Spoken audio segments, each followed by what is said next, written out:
Kaamelott, depuis 2005, il siège avec ses chevaliers et passe parfois par l'Armorique, chez des Gaulois bien excités.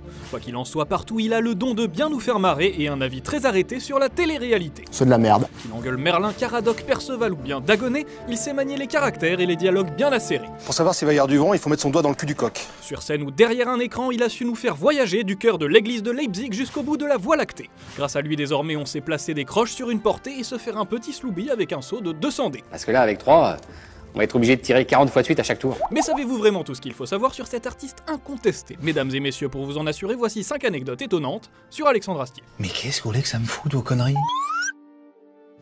Numéro 1, il a d'abord envisagé Kaamelott comme un court-métrage. Tout commence en 2003. Après cette saison de bons et loyaux services, Caméra Café, la célèbre série à sketch et à succès avec Bruno Solo et Yvan Le Bolloc sur M6, s'apprête à s'arrêter et la chaîne ne lui a toujours pas trouvé de remplaçante à la hauteur. Afin de prendre le relais de Vévert et JC, Yvan Le Bolloc mène donc sa petite enquête et tombe sur un court-métrage qui attire particulièrement son attention. Un petit film de 14 minutes intitulé Dies Irae est réalisé par un certain Alexandre Astier qui a reçu le prix du public au festival du court-métrage d'humour de Melon. On y suit le roi Arthur Pendragon et ses chevaliers lors d'une réunion autour de la table ronde qui s'avère, disons, plus compliquée que prévu. Pour cette reconstitution historique pour le moins décalée, Astier s'est entouré de comédiens qu'il connaît bien et auxquels il a déjà donné la réplique par le passé. Par exemple, Tony Sabat qui incarne Hervé de Rinel et Franck Pitio qui interprète Perceval et avec lesquels Astier avait joué dans le court-métrage Soyons Sport en 2001. Méfiez-vous! Foutez-moi le camp, espèce de pingouin! Dies Irae a surtout été produit grâce à Acting Studios, une école professionnelle d'acteurs lyonnaise fondée par Joëlle Sevilla, qui n'est autre que la maman d'Alexandre Astier et future interprète de Dame Célie. Dans le genre tragédie grecque,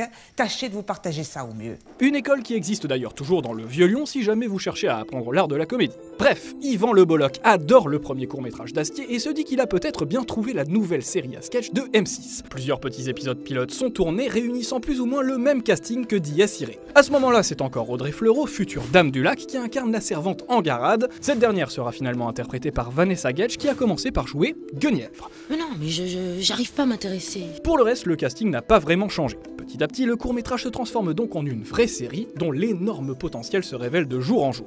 Les aventures d'Arthur à la table ronde se sont même déjà trouvé un nom, Kaamelott. Un double A qui correspond aux initiales d'Alexandre Astier et un seul T que ce dernier finira par doubler pour s'assurer que les gens n'oublient pas de le prononcer. Kaamelott? Numéro 2, c'est avant tout un musicien.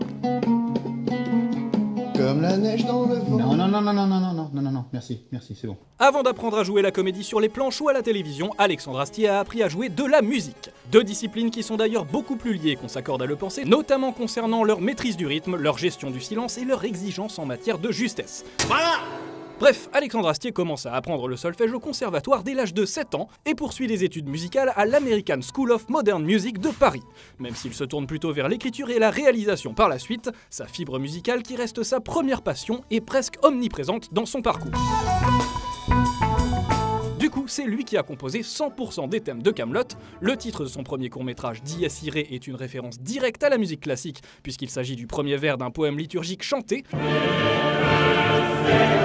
Et lorsqu'il a écrit son tout premier spectacle en solo, Astier a décidé de le consacrer à Jean-Sébastien Bach. Au menu réparation d'orgue, composition au clavecin et cours de solfège. Ça, quand je reviens, c'est par cœur. Bon, et sinon, les connaisseurs de Kaamelott le savent bien, la série réserve une place toute particulière à la musique, avec des épisodes consacrés à l'apprentissage du oud, aux intervalles interdits, et bien sûr à des petites ritournelles qui te restent bien dans la tête pendant des jours entiers. À la volette sur un oranger.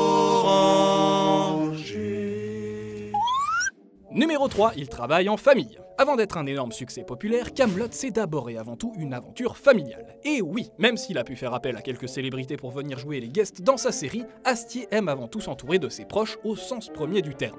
Lionel Astier et Joëlle Sevilla, qui incarnent Léo Dagan et son épouse Célie, beaux-parents d'Arthur, sont donc les parents d'Alexandre. Vous faites des tartes ou maintenant? Et alors, point permis? Son demi-frère Simon Astier prête ses traits à Yvain, beau-frère d'Arthur. Est-ce qu'on peut s'en servir pour donner de l'élan à un pigeon? Et José Drévon, sa belle-mère, incarne en fait sa mère. C'est comme ça qu'on accueille sa tatie?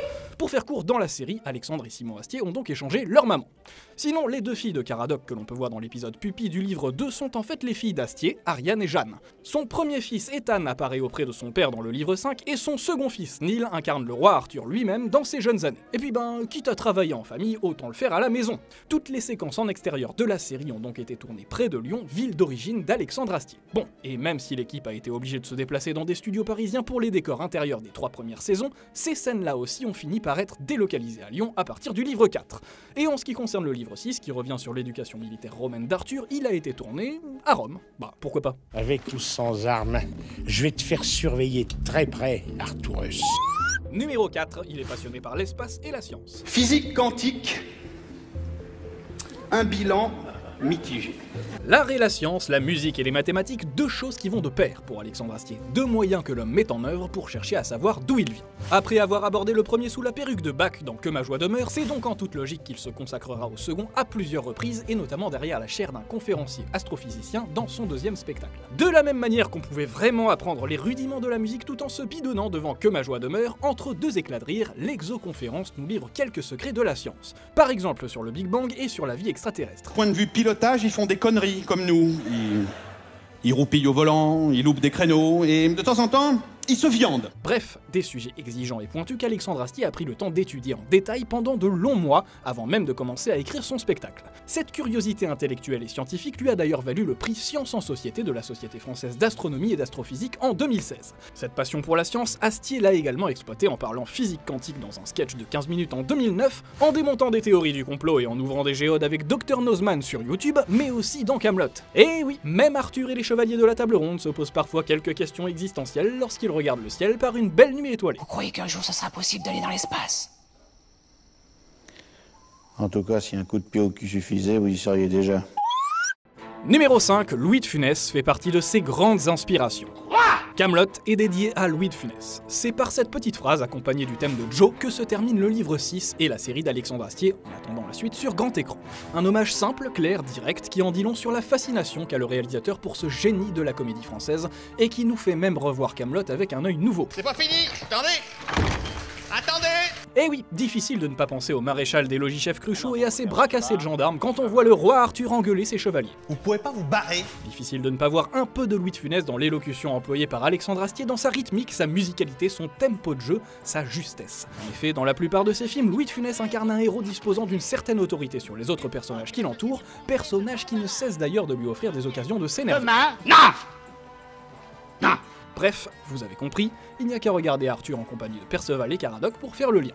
Mais qu'est-ce que c'est que ce chantier? Sinon, comme Louis de Funès, qui avait la réputation d'être très exigeant envers lui-même mais aussi envers ses partenaires de jeu, Astier utilise parfois des méthodes de direction plutôt surprenantes. En gros, si vous jouez dans Kaamelott, sachez que vous recevrez votre texte à la toute dernière minute. Une technique qui peut sembler assez déstabilisante pour ceux qui ont l'habitude de réviser leur cours la veille, mais qui selon Astier favorise la sincérité, l'authenticité, bref, la vérité d'un personnage. Non, mais là, attendez. Encore un peu timide. Laissez-lui le temps de se mettre à l'aise.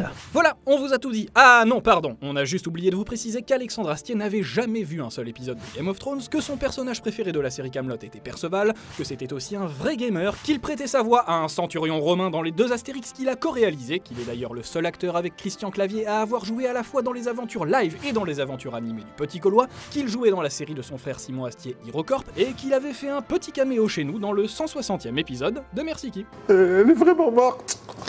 Elle est... Enfin, il me semble, on va vérifier, mais... Oui, quasi. Il y a encore un petit pouls, mais c'est très faible. Hein. En plus, on respire super mal dans ces sacs. Hein. Oui. C'est l'imperméabilité. L'imperméabilité, elle est voilà. pas très bien travaillée. Quoi. Voilà, c'est ça. C'est la matière qui... Tu refermes, j'y vais, parce qu'en plus, ça ne m'intéresse pas. Ah, non, merci.